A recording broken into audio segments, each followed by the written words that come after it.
सो अल्हम्दुलिल्लाह in cases में हमारी पूरी तैयारी होती है और मैं खुद एक लीगल कंपनी का एडवाइज़र हूँ।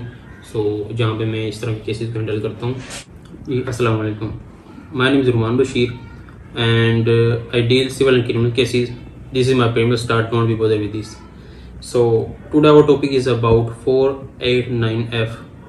So what is this? Definitely it deals those cases where a man dishonestly issues a check, means someone breach your trust. So let's see what 489F says as per our major act. So basic ingredients of 489F is to issuing a check that must be with intention of dishonesty. मतलब let me explain, आपकी dishonestly intention होनी चाहिए इसमें कि आपने जो एक check दिया आपको पता है कि जो प्रेजेंस है बैंक की उसमें अमाउंट नहीं है। So who will prove this? All the burden will be over your prosecutor, means lawyer. आपके वकील पर होगा कि वो प्रूफ करे कि जो चेक प्रोवाइड किया गया डिसऑनेस्टली किया गया है, इसमें बैंक की फॉल्ट नहीं, आपको पता था इसमें आपकी अमाउंट नहीं है बैंक में।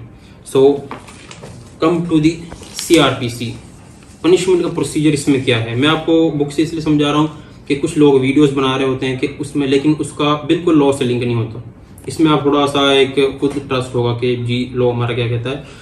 489F जिसमें इसकी shall not be arrest without warrant, इसमें ये आपके लिए है कि इसमें पुलिस आपको विदाउट वारंट अरेस्ट नहीं कर सकती। सेकंड इसमें होता है कि कोर्ट आपको समन्स कर सकते हैं, ठीक है।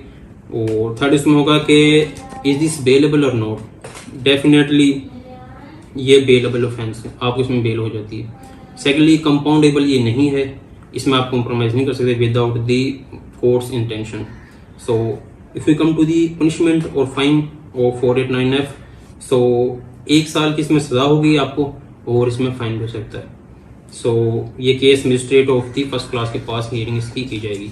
सो आज का हमारा टॉपिक था 489F। किसी का भी कोई भी इशू हो, चेक डिसऑनर हो जाए, कोई भी डिसऑनेस्टली आपके साथ आपको डोच कराता है, इन्फ्रिंजमेंट करता है आपके ट्रस्ट की, you can come here without hesitation. So अल्हम्दुलिल्लाह इन केसेस में हमारी पूरी तैयारी होती है और मैं खुद एक लीगल कंपनी का एडवाइज़र हूँ। सो जहाँ पे मैं इस तरह के केसेस को हैंडल करता हूँ।